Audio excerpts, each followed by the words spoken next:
नमस्कार, stitch with Ashu या चॅनलमध्ये आपल्या सर्वांचं खूप मनापासून स्वागत आहे. अश्विनी.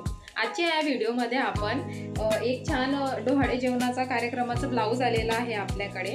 काठापदराची साडी आहे, छान पैठणी आहे, सेमी पैठणी. त्यावर आपल्याला बोटनेक ब्लाऊज शिवायचा आहे आणि त्यासाठी आपल्याला इथे नेट लागणार आहे, कारण त्यांच्या बॅक साईडला आपण हे नेट लावणार आहोत आणि ह्या नेटवर आपल्याला आई हे सिम्बॉल टाकायचं आहे, म्हणजे आई हे नाव आपल्याला त्यावर अटॅच करायचं आहे. चला मग आपण व्हिडिओला सुरुवात करूया.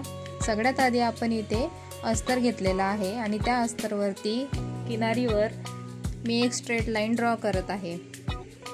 आता त्या स्ट्रेट लाईनीपासून वरती आपल्याला उंची टाकायची आहे. ब्लाऊजची मूळ उंची आपली 14 आहे, त्यामध्ये 1.5 इंच प्लस करायचं आणि 15.5 इंचावर आपल्याला 2 मार्किंग करून घ्यायचे आहेत.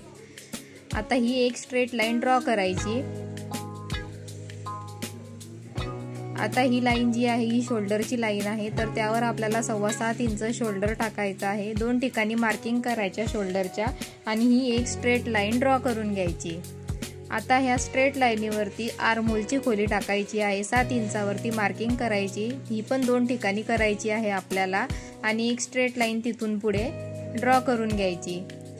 आता आपण इथे चेस्टची मार्किंग करणार आहोत. 9 + 1.5 इंच अशी 10.5 इंचावर मार्किंग करायची आहे आपल्याला वरती आणि कमरेच्या साईडला सुद्धा.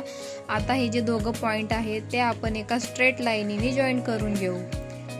त्यानंतर आपण आर्महोलचा आकार देणार आहोत. त्यासाठी 1 इंचावर क्रॉस मार्किंग करायची आणि फ्रेंच कर्व घेऊन छान असा सर्कल ड्रॉ करून घ्यायचा. आर्महोल ड्रॉ करण्यासाठी जास्त करून तुम्हाला फ्रेंच कर्वचा वापर करावा असं मी सांगेन. त्यानंतर आपण कमरेच्या साईडला जी फोल्ड साईड आहे त्या साईडून आपल्याला 4.25 इंचावर 2 ठिकाणी मार्किंग करायची आहे, म्हणजे जी आपण लाईन ड्रॉ करणार आहोत ती स्ट्रेट येईल. आता ही एक स्ट्रेट लाईन ड्रॉ करायची आणि याच स्ट्रेट लाईनीवरती आपल्याला 5 इंचावर मार्किंग करायची आहे. ही मार्किंग झाल्यानंतर आपल्याला फ्रेंच कर्व घेऊन छान असा प्रिन्सेस कट कटोरीसाठी आकार देऊन घ्यायचा आहे. मी जसा देते तसाच तुम्हाला आकार द्यायचा आहे.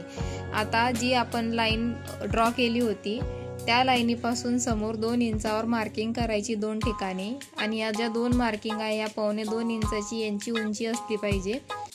आता छान असा कटोरीला पानाचा आकार द्यायचा. मी जसा देते तसाच तुम्हाला सुद्धा द्यायचा आहे. आता खालच्या साईडनी बाहेरच्या साईडला 2 इंचावर मार्किंग करायची आणि वरच्या साईडला 1/2 इंचावर मार्किंग करायची. या दोघं मार्किंग एका क्रॉस लाईनीने जॉईंट करून घ्यायच्या.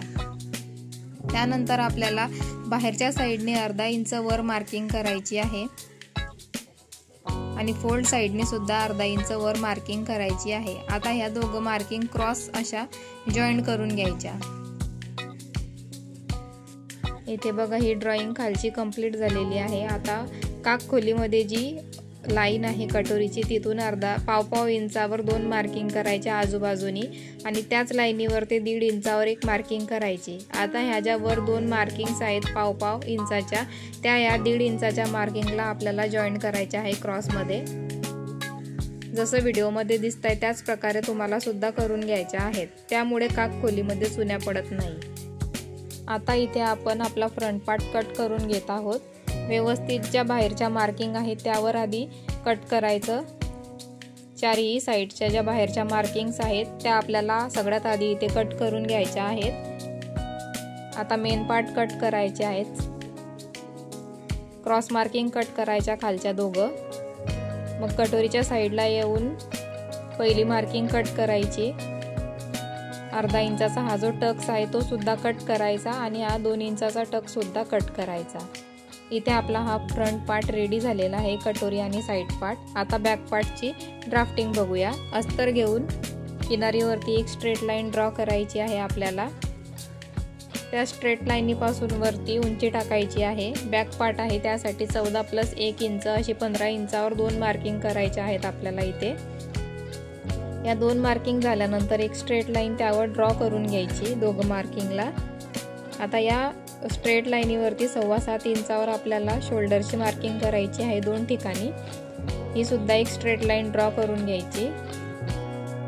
7 इंचावर आपल्या आर्महोल खोली टाकायची आणि एक स्ट्रेट लाईन तिथून पुढे ड्रॉ करून घ्यायची. आता आर्महोलचा आकार देऊया आपण. 1.25 इंचावर क्रॉस मार्किंग करायची आणि आर्महोलचा आकार द्यायचा फ्रेंच कर्वच्या मदतीने.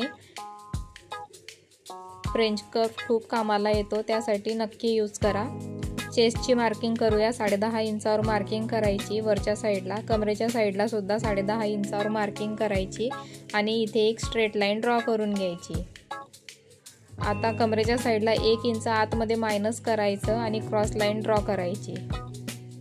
आपला हा बॅक पार्ट सुद्धा रेडी झालेला आहे. त्याला सुद्धा आता आपण कट करून घेऊया. क्रॉस मार्किंग कट करायची आहे साईडची आपल्याला.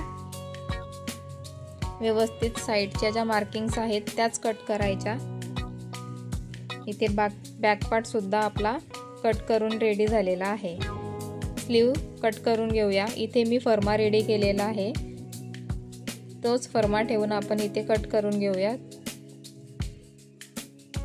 आपले सर्व पार्ट हे रेडी झालेले आहेत कट करून. अस्तर आणि मेन कापड आपण इथे कट केलेला आहे. व्हिडिओ आवडल्यास लाईक, शेअर, सबस्क्राईब करायला विसरू नका.